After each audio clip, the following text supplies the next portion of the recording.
Welcome to our workshop. This is MTS Technik. My name is Kacper, and in this video I will tell you a thing or two about a coilover suspension kit designed by us for your Nissan 370Z.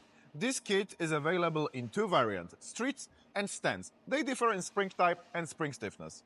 On the front suspension we've got two threaded shock absorbers finished in a gold zinc plating, both featuring the hexacoil adjustment nuts. Hexacoils, thanks to the use of a small clamping screw, significantly enhance the ease of height adjustment.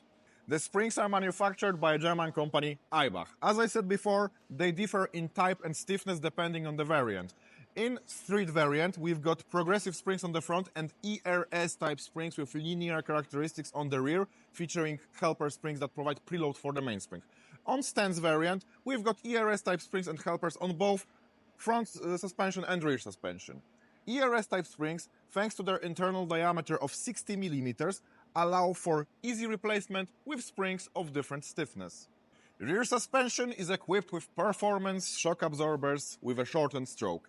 They have increased dampening force compared to the original shock absorbers and are tailored for the lowered suspension. Moreover, our kits also include dedicated band stops and dust covers, as well as black anodized aluminum height adjusters for the rear suspension and black anodized aluminum spring caps also for rear suspension. If you order our kit in stands variants, you will also get spring caps for your front struts. Besides the kit itself, in a box you will also find an adjustment wrench, two MTS Technik stickers, and any necessary documentation. Thanks for watching.